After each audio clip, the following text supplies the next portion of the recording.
Fala Vascaíno, fala Vascaína, tudo bem?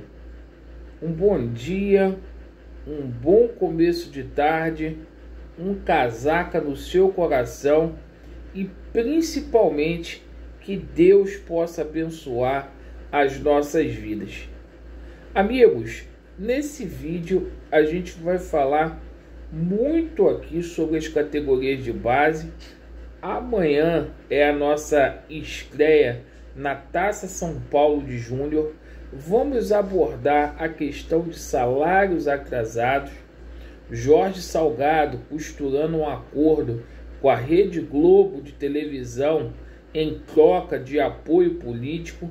Vamos falar aqui sobre a apresentação de ontem. Neste momento está acontecendo um treino lá no CT Moacir Barbosa e é o seguinte: o Vasco aí com muitos desfalques, surto de Covid-19. A gente vai falar aqui quais jogadores estão nos planos, quais jogadores já saíram do Vasco da Gama e vamos ressaltar aqui a situação de reforços. Duas notícias boas aí envolvendo os gringos que pelo menos mantém a nossa esperança. E obviamente a gente vai falar sobre a questão da política do clube no que tangencia a AGE, que é o remédio, é a solução para os problemas aí que a gente está vivendo atualmente. Eu peço ao senhor, peço à senhora que não é inscrito aqui no nosso canal para se inscrever. Deixe o seu like ou o seu dislike e, por favor, ativem o sininho. Amigos, com relação às categorias de base, o Vasco da Gama ontem chegou no interior de São Paulo, em Santana do Parnaíba. Amanhã a gente tem um jogo difícil aí contra o Lagarto, uma equipe que é bem preparada, lá do Sergipe. Jogo que acontece às 11 horas da manhã com transmissão do Sport TV. A gente está no grupo 24, onde está o CSKA Brasil, o Rio Claro de São Paulo e o Lagarto aí de Sergipe. Almejo sorte aí aos atletas vascaínos. O Vasco que relacionou 22 atletas para esta competição. Olho na copinha, porque muitos jogadores aí serão aproveitados. Com relação à situação de salários atrasados, né? Amanhã completa mais um mês de vencimento segundo a CLT. Embora o Vasco tenha um acordo coletivo que a folha só vence aí no dia 20, está uma vergonha. O Vasco sem perspectiva nenhuma para poder fazer pagamento de salários atrasados desde agosto aí. E é o seguinte: o Vasco da Gama, por intermédio do Jorge Salgado, está costurando um acordo com a Rede Globo de televisão.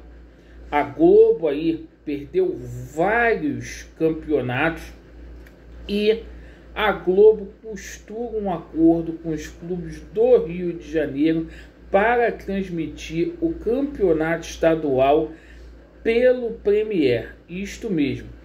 Quem está negociando é a FERJ, a Federação de Futebol do Estado do Rio de Janeiro, e o Jorge Salgado teria dado aval ok aí. Fizeram um contrato horrível com a Record, onde o Vasco da Gama só recebe 3 milhões e estão matando cachorro a grito. O Vasco aí, mais uma vez, podendo ficar na mão da Globo, essa emissora aí desqualificada. Bom, meus amigos, com relação aos jogadores aí do Vasco da Gama, o Vasco ontem anunciou uma listagem aí com 22 jogadores, certo?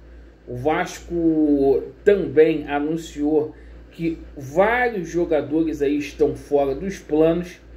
Os jogadores que estão fora aí dos planos do Vasco da Gama: Vanderlei, Caio Tenório, Castan, Caio Lopes, Lucas Santos, João Pedro, Thiago Reis.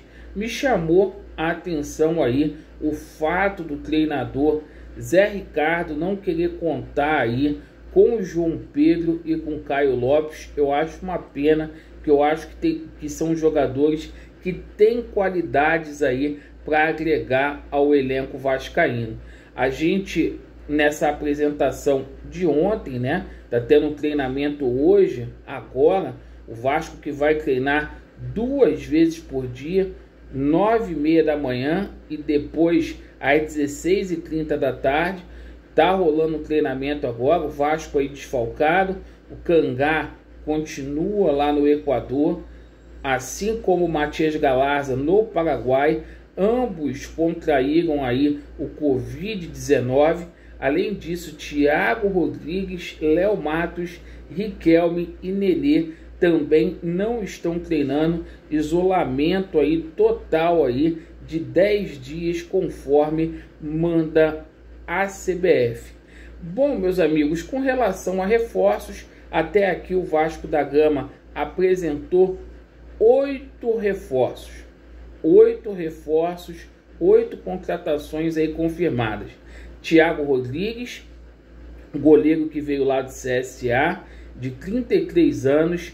O Edmar, experiente lateral, que veio do Red Bull Bragantino, de 35 anos. Luiz Cangá, que chega aí como um ponto de interrogação, com 3 meses de contrato. Anderson Conceição, jogador de 32 anos de idade. Yuri Lara, que para mim é a melhor contratação, jogador de 27 anos, destaque da Série B do ano passado, jogando pelo CSA.